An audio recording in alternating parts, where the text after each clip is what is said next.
How do people live in Arknights? Now, honestly, some of them live pretty well. Some of them are blissfully unaware of the cosmic horrors that live in their world.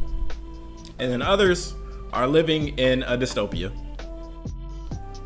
And other are living in Florida. Okay, let's go ahead and get started with today's video. How do people even live in Arknights by Nightmare?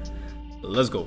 PV, where Aegir literally hacked the video and called for every nation to please, for the love of God, put your difference aside and help us fight the ocean. Yes, bro. Yes, help.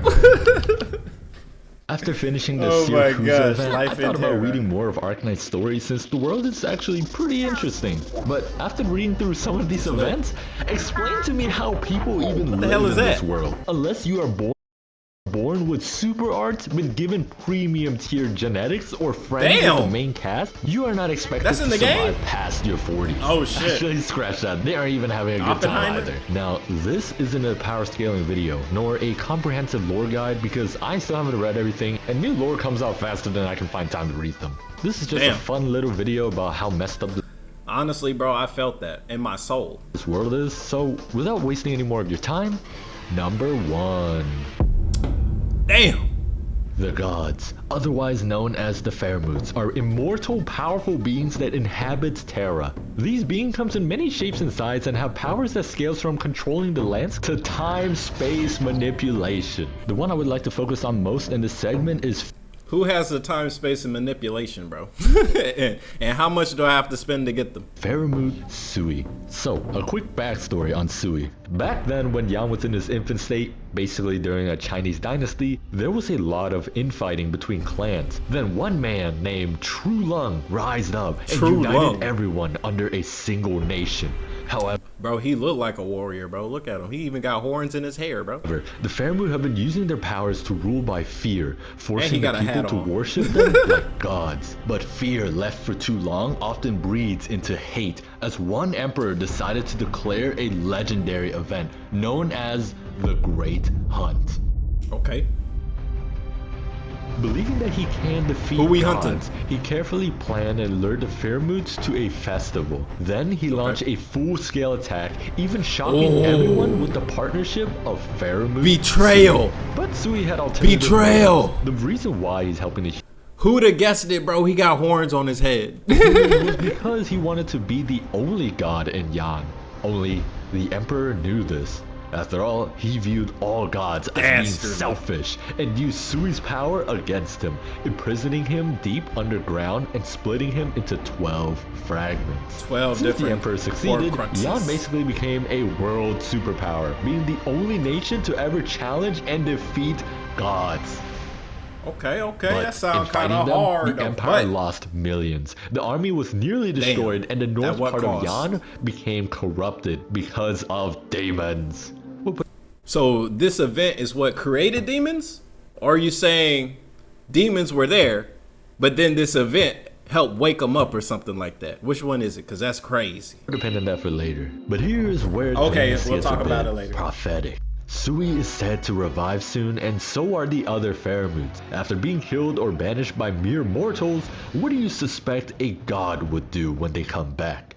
Exactly. That's what the Yan government is thinking as well, and they've been preparing for the revival for over 1,000 years. And in order to have some political stability, a new policy was put into place that basically said to hide the impending doom for the innocent people.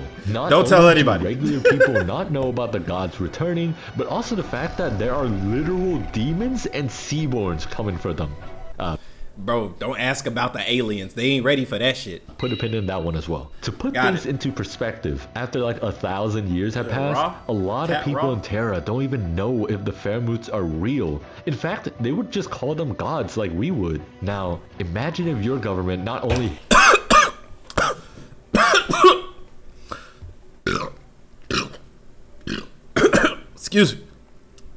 Excuse me?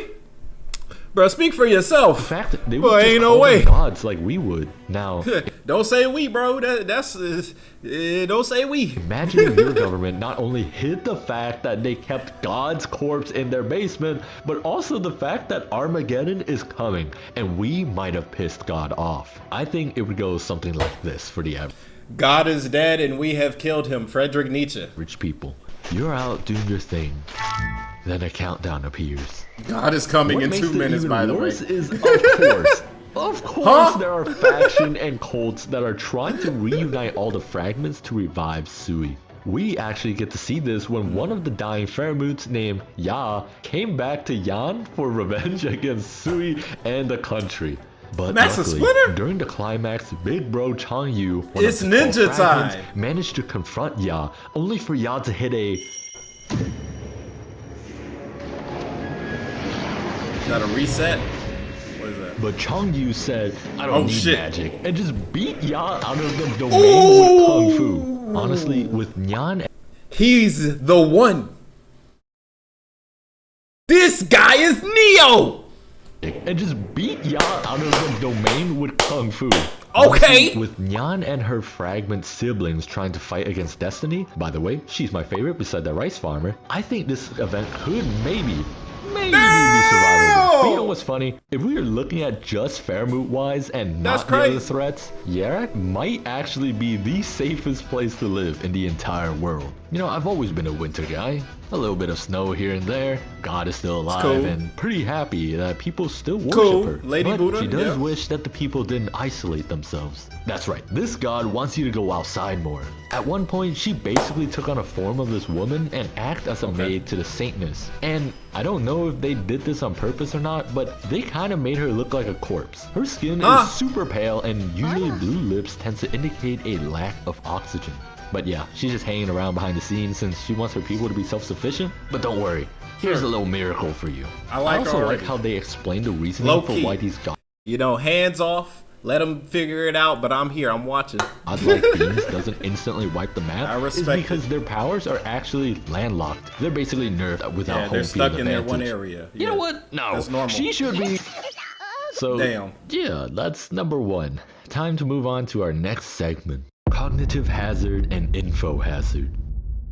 Ladies and gentlemen, Cognito I present hazard to and you info the hazards are demons. terrifying. As we know, demons portrayed in anime are usually one way or the other. SCP. They're either just another race or actually monsters. Unfortunately, the Arknights demons Or are like both. a disease type, because they explain that the demons make no sense. As in, they are incomprehensible to the normal people and warp reality itself. In That's fact, crazy. demon is a term used to hide their real name. Their scientific name is called the Collapsals. No. The collapsals. Put a pin in that. I'm coming back to that. I'm coming back for that ass. Pause. Here's why this segment is called Cognitive Hazard and Info Hazard. If you know about it, Knowing or thinking about You're them gives done. you a chance of being corrupted. Imagine if your friend was like, I was out the other day in Sammy, right? I saw these like floating meatball things. Yeah. Got like an eye and teeth and I don't know. Freak him out, right? Apparently, they're called demons or collapsals if we're getting technical. The Snow Priest and something about getting my memory wipe, but wait, so kind of like Doom. Yeah, yeah, like Doom. What the heck was that? At least that's what I think.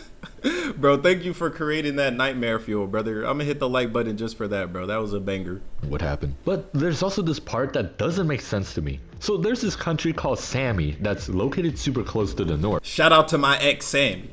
Their family called Sammy is slowly Lord, being you're corrupted, welcome. and the people of Sammy are expert at pushing them back. So far, some researcher and higher ups at Yan and Ursus knows about these collapsal. So explain to me how the act of knowing and thinking about them causing corruption doesn't affect these people.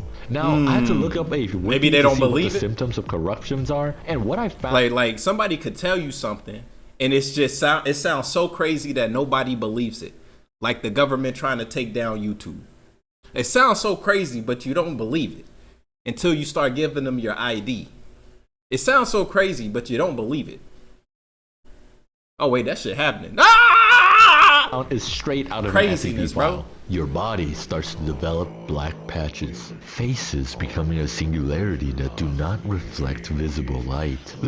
Literal Walking Dead. Loss of the ability to understand language or mathematics. Luckily, this time there wasn't any cultists. That's or at least I terrifying. couldn't find any. Okay, after hearing all this, how hasn't the world been run over yet? We got some super soldiers in Yan fighting off the corruption. Then of course, Sammy Snowpriest doing the same since they are the most knowledgeable. And lastly, the Ursus Empire. Apparently they're somehow using occult rituals to fuse collapsal powers into super soldiers. As far as I've read, this is a losing battle, and they're only keeping the demons at bay right now. Oh, and of course, they have space and time manipulation too, because why not, right? Why not? But with all of this in mind, what is even more terrifying than something that you can't even think about?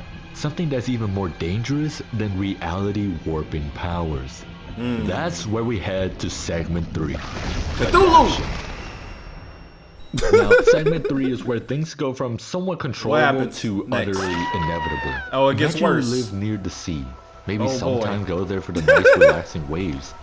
Then, all of a sudden, you start to hear these wriggly, slimy creatures emerging from the ocean.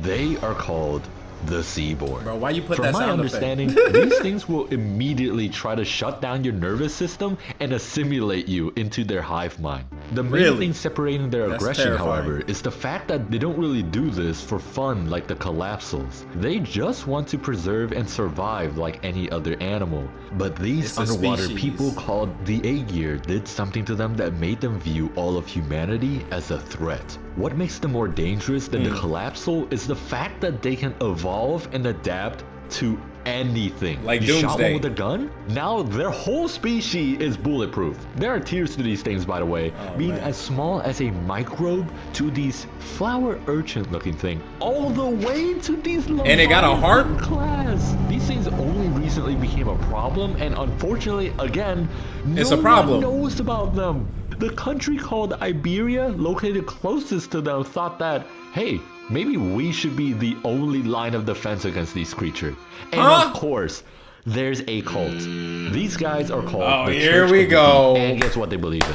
Surprisingly, not the next step to evolution. They actually believe that everyone should be assimilated into the hive mind because being under a collective mind would mean no more wars and sadness. So, bro, whose side are they on, bro? Whose side are they on? They made sure that the Seaborn stays hating humanity. Probably introduced them to the internet or something. But now you might be wondering how these things haven't ended the world yet. Luckily, they aren't actually intelligent. According to one of the Abyss Hunter, which I will get to later, these guys only adapt when they need to. This is a ticking time bomb because they only need to have someone in their collective mind to be smart enough to do this, and boom, everyone can adapt passively now. Now, about the Abyss Hunters. They come from this underwater city and are pretty much hybrid super soldiers made to kill Seaborns, and the higher grade Seaborn can just ragdoll the strongest among them. By the way, this one is promptly called the End Speaker. Because they are half Seaborn though, this does mean that they eventually will be assimilated as well. But I feel like I haven't sold you on the Seaborn problem yet. So let me tell you about a worst case scenario. In IS-3, we get to explore alternative timelines about the Seaborn, but first, some context. There is a character called Scotty.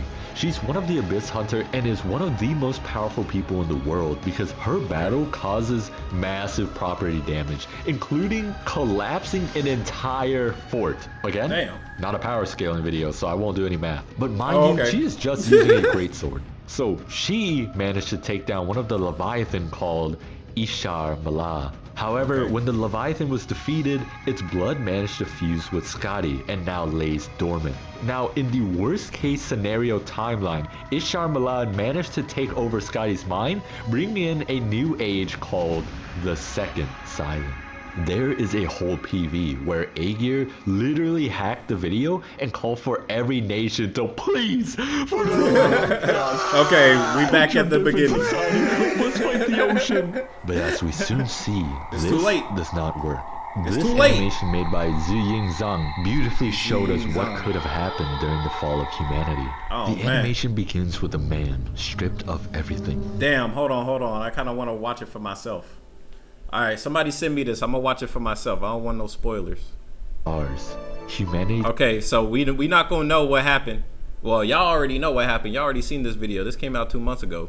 But I'm not gonna spoil myself. That sounds amazing. I want to see that. Alright, Nightmare. Bro, this is an amazing video. Thank you for making it. Sorry, I'm not gonna watch your analysis of what happened until after I watch this. So after I watch this for myself, we can come back and then we can watch, and then we could talk about it, eat some popcorn, yada yada yada, kumbaya. Sound good? Sound good. Okay. I'll see you guys on the next video coming soon. We got a couple. I'm gonna check out some Honkai Star Rail. I'm gonna check out their story. Also, I have some vlogs coming up. I was in Japan, so those Japan vlogs are gonna be coming out as well as some of these normal videos as well. I'm also filming out here in the Philippines, so there's gonna be some extra vlog stuff coming later on down the line. If you want to become a member, you can check them out because the members already have access to the videos. So yeah, we're also gonna be checking out the cutscenes of Honkai Star Rail, so we're gonna get more of that and some Impact 3. All right, sounds good. I'll see you guys soon. Thanks for joining the Discord link down below. Thanks for all the support, hitting the like button, sharing it with your friends. I really do truly appreciate it. You guys are awesome. So yeah, we're gonna make a couple more videos, then we'll take another break, and then we'll be back. I'll see you guys when I see you guys. Peace.